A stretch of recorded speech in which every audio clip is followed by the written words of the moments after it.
اور آپ کچھ بھی نہیں کر پائیں گے، کنڈم کریں گے، اس کے علاوہ آپ کی کوئی اور ویلو نہیں رہے گی۔ امریکہ اور ایران کی جنگ میں یہی ہو رہا ہے۔ امریکہ ایران کے اوور برج پر حملے کر رہا ہے، ان کے اسٹیشن پر حملہ کر رہا ہے، ریلوے ٹریک کو امریکہ نشانہ بنا رہا ہے، پاور ہاؤسز کو امریکہ حملہ کر کے تباہ کر رہا ہے، اور ایران بدلے میں اسرائیل پر حملہ نہیں کر رہا ہے کیونکہ اسرائیل کے پاس فوجی طاقت ہے۔ اسرائیل بار بار ایران کو دھمکی دے چکا ہے، حالانکہ امریکہ پر حملے کا جواب اگر دیا جائے تو سب سے پہلے امریکہ پر حملہ ہونا چاہیے، لیکن امریکہ ایران سے 11,000 کلومیٹر دور بیٹھا ہوا ہے۔ ایران میزائل کو امریکہ تک پہنچا نہیں سکتا، اپنے جہاز کو، فائٹر پلین کو ایران وہاں تک نہیں پہنچا سکتا، تو ایران کے پاس دوسرا آپشن یہ ہے کہ مڈل ایسٹ میں یا ایران کے پاس جہاں جہاں امریکہ کی فوج موجود ہے اس پر حملہ کیا جائے۔ اب امریکہ کا جو 91واں اسٹیٹ کہلاتا ہے وہ اسرائیل کہلاتا ہے۔ اسرائیل امریکہ کی ہی فوجی چھاونی ہے، لیکن امریکہ سے بدلہ لینے کے لیے کبھی بھی ایران اسرائیل پر حملہ نہیں کرتا کیونکہ اسرائیل بھی طاقتور ہے۔ اس لیے سعودی عرب، کویت، قطر، بحرین، اردن جیسے دیشوں پر ایران حملہ کرتا ہے امریکہ سے بدلہ لینے کے لیے، اور ان ملکوں کو ان حملوں کو برداشت کرنا ہوگا، اپنے نقصانات کو سہنا ہوگا، اس کے علاوہ ان کے پاس کوئی اور آپشن نہیں بچا ہے۔ اور آئیے اب بات کرتے ہیں غزہ پٹی کے بارے میں۔ غزہ پٹی میں جنگ بندی اور سیز فائر جاری ہے، اس کے باوجود لگاتار اسرائیل غزہ پٹی پر حملے کر رہا ہے، اور آج کے حملے میں اسرائیل نے تمام لمٹ کو کروس کر دیا۔ نصیرات ریفیوجی کیمپ کی ایک مسجد میں نماز جنازہ ادا کی جا رہی تھی، اس مسجد کا نام مسجد یاسین ہے، اور نماز جنازہ پر اسرائیل نے بمباری کر دی، ڈرون سے حملہ کیا، فائٹر پلین سے بمباری کی، اور اسرائیلی حملے کے نتیجے میں نماز جنازہ میں شریک لوگوں میں سے 14 کی شہادت ہو جاتی ہے، 37 زخمی ہو جاتے ہیں، 10 کی حالت مزید سیریس بن چکی ہے، اور الگ الگ میڈیا رپورٹ میں الگ الگ دعویٰ کیا جا رہا ہے، اور یہ سنگین دہشت گردی ہے، سب سے بڑا اتیاچار ہے کہ نماز جنازہ ادا کی جا رہی ہے، اور نماز جنازہ کے دوران اسرائیل آ کر حملے کر رہا ہے۔ غزہ پٹی اور اسرائیل میں جو سیز فائر ہے اس کو تقریباً 1 سال ہونے والا ہے، اور اس دوران روزانہ غزہ پٹی پر اسرائیل حملے کر رہا ہے، بمباری کر رہا ہے، روزانہ بھی، یعنی سیز فائر کے بعد بھی غزہ پٹی میں اسرائیل کے حملے میں ایک بچے کی شہادت ہو رہی ہے۔ اس کے علاوہ جنگ بندی کے بعد سے، یعنی 10 اکتوبر 2025 کے بعد سے اب تک اسرائیل نے حملہ کر کے 1127 فلسطینیوں کو شہید کر دیا ہے، اور 36,000 زخمی ہو چکے ہیں۔ روزانہ اسرائیل غزہ پٹی میں جنگ بندی کا، سیز فائر کا وائلیشن کرتا ہے۔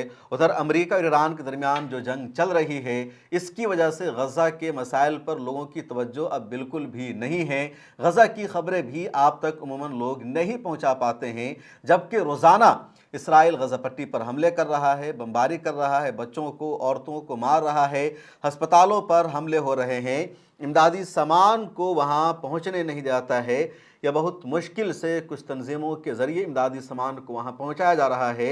امت سیوا ٹرسٹ کے بارے میں کئی مرتبہ میں نے آپ سے تذکرہ کیا کہ اس ٹرسٹ کے ذریعے بھی امدادی سامان وہاں تک پہنچانے کی کوشش کی جاتی ہے، لیکن امت سیوا ٹرسٹ بھی ڈائریکٹ امدادی سامان نہیں پہنچاتا ہے، بلکہ امت سیوا ٹرسٹ کی طرف سے غزہ پٹی میں موجود کچھ ایکٹیوسٹ کو پیسہ بھیجا جاتا ہے، اور پھر اس پیسے سے وہاں وہ لوگوں میں ان کی ضرورت کے مطابق سامان کو تقسیم کرتے ہیں، اور اس طرح وہاں تک مدد پہنچ پا رہی ہے، یا پھر ڈائریکٹ رفح کراسنگ بارڈر کے ذریعے جو کچھ بڑے ممالک ہیں ان کی امداد پہنچ پا رہی ہے، اور ان امداد کو بھی اسرائیل کئی مرتبہ روک دیتا ہے۔ اسرائیل ضرورت مندوں تک کھانا نہیں پہنچنے دیتا ہے۔ پچھلے دنوں اسرائیل نے یہ دعویٰ کیا کہ اس نے غزہ پٹی میں 3 سرنگوں کو تباہ کر دیا ہے، جس کا استعمال حماس نے جنگ کے دوران کیا تھا، حالانکہ حماس نے اپنی باڈی کو تحلیل کر دیا ہے۔ نومبر میں الیکشن بھی غزہ میں، ویسٹ بینک اور فلسطین کے دوسرے علاقوں میں ہونے ہیں، ادھر اسرائیل کا حملہ جاری ہے۔ ٹرمپ نے جو بورڈ آف پیس بنایا تھا وہ بورڈ آف پیس بھی آگے نہیں بڑھ سکا، کچھ کام اس کے ذریعے نہیں ہو رہا ہے۔ غزہ پٹی کی تعمیر 9 ہونی تھی، اس کا بھی کام نہیں ہو سکا۔ اسرائیلی فوج کو غزہ سے نکلنے کے بجائے اپنا اثر و رسوخ بڑھانا پڑ رہا ہے۔ دوسرے لفظوں میں کہہ لیجئے کہ اسرائیل نے شروع میں یلو لائن تقسیم کی تھی، آدھے غزہ میں اسرائیلی فوج تھی، آدھا غزہ عوام کے لیے تھا، لیکن اب اسرائیل کا قبضہ بھی 80% غزہ پر ہو چکا ہے، اور یہ جو صورتحال بہت ہی تشویشناک اور خطرناک ہے۔ اس ویڈیو میں اتنا ہی، مجھے دیجیے اجازت، ملت ٹائمز کو دیکھتے رہیے۔